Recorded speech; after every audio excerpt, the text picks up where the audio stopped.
Robert Dubois.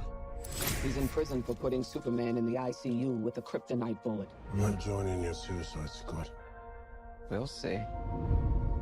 My court date is coming up. And Miss Waller said maybe you could help me out. You're flexing in my door! Everyone stand down. Miss Waller, I don't... Stand down! I wouldn't take such extreme measures if this mission went more important than you could possibly imagine. Are you in or out? Good. Let's meet your team. It's okay, I'm not okay. Each member is chosen for his or her own completely unique set of abilities. I need to feel the raindrops on my head, on my head. Hey guys, sorry I'm late. Had to go number 2. Good to know. Is this thing a dog? A dog? What kind of dog do you think it is, mate? I'm gonna go with Afghan hound. Oh my god, is it a werewolf? Yo, they sent me next to a werewolf! Yo, let me out! Hey, he's not a werewolf, okay? He's a weasel. He's harmless. I mean, he's not harmless. He's killed 27 children, but, you know. Your mission is to destroy every trace of something known only as Project Starfish. Any questions? Starfish is a slang term for a butthole. Think there's any connection? No. No. All right. Let's get it. This is suicide. Well, that's kind of our thing. I'm a superhero!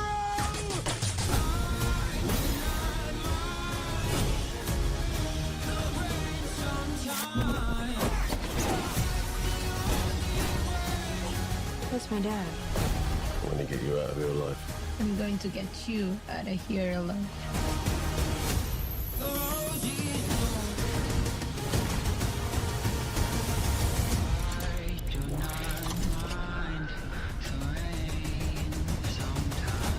Ratatouille, what do you got? Bird. Now it. Stay off the comm. All right, welcome back to our humble San Diego podcast. We are your hosts, James Warney. Hey, what's up, guys? And I, Wesley the Swanson. And this is Drop the Mic. So for this week, it's a surprise topic episode, and we've chosen to cover James Gunn's The Suicide Squad with episode 234, So Busted.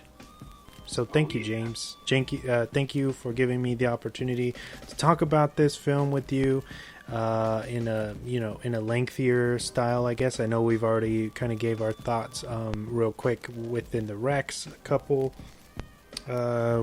weeks ago maybe when it came out. But it'll be pretty fun to geek out about this film tonight, and hopefully everybody that's listening, tuning in, enjoys it as well. So awesome. Oh yeah, can't wait. All right, so we have a few warm-up segments to get through as per usual. First up is pop culture news. So what do you have on for us on that front this week? All right, so I don't know if you've seen them or not, but they have Netflix has released some images for its live-action Cowboy Bebop. I believe it's a movie. Yes. For the live-action, it's starring John Cho as Spike. Let's see here. I had a list of the other actors, but I can't find it now. But John Cho's, he's playing Spike he's the main character, of course, from Cowboy Bebop, the anime series. They have been getting some mixed reviews for that, at least in terms of how the characters look. A lot of people complaining that John Cho's hair isn't big enough to match the characters from the cartoon. That should tell you right there that it is a cartoon, so they can make people's hair as big and wild as they want, and it just would look weird, I think, with a real person.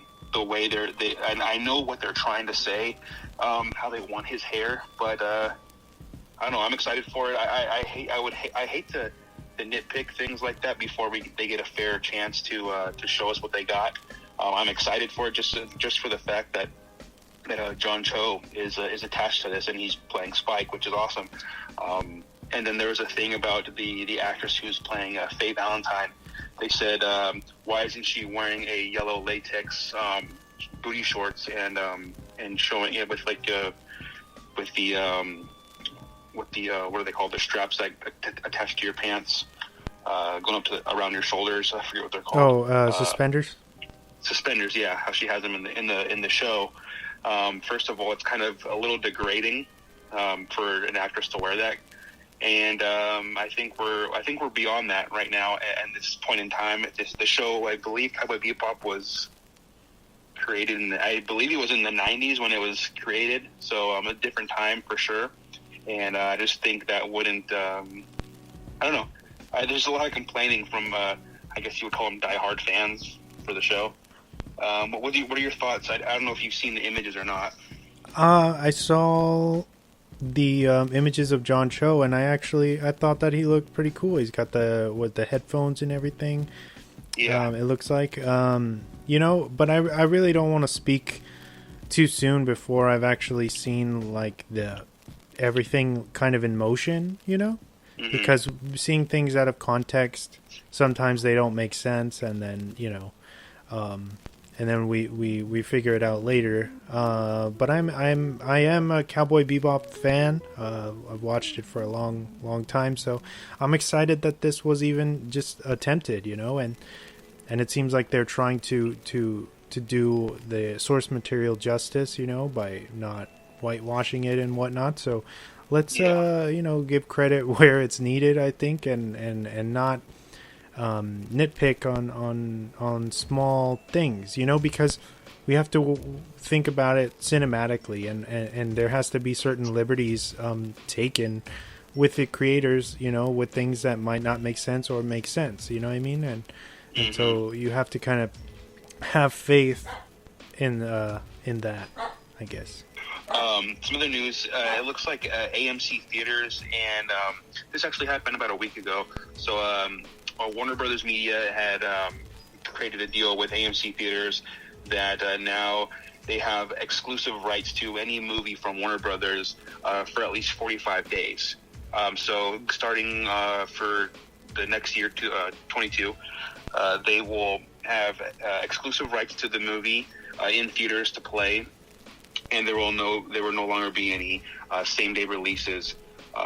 Just to help AMC get its foot back on the ground, get them going again, get some more money, because I'm pretty sure a lot of this same day release stuff it did help for HBO Max, but I'm pretty sure it did hurt some theaters, because why go to the theaters if you can watch a movie basically for free on the HBO Max?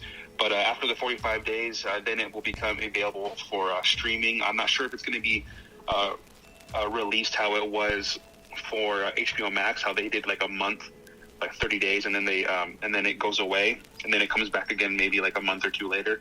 But after that, it will become available for streaming and VOD, so you can rent it or buy it however you want to watch it after that. But what are your thoughts on that? Do you think...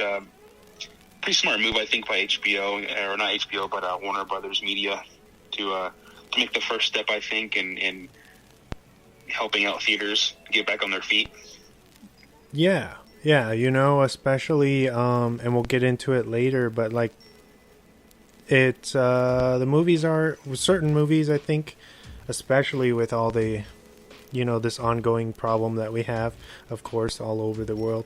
It's just hurting the box office, where it's kind of, the box office numbers aren't necessarily what they would be if we were in like a normal setting, Yeah.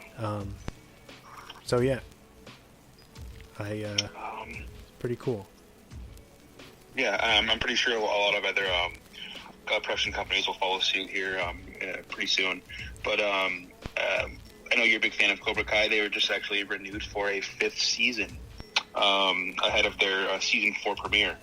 So that's pretty cool. I guess season 4, they must have thought, season 4 kicked ass, so might as well just renew it again for another season. I'm excited for that. What are your thoughts? Or does that kind of spoil any type of stakes that the 4th season might have? I no, for this one, I definitely don't think it spoils anything. I know for 4, we're obviously we know you're caught up, correct? Yes. Yeah, that we're headed into the tournament, and honestly, I had a lot of friends think that was going to be like the 4th season would be like the final season.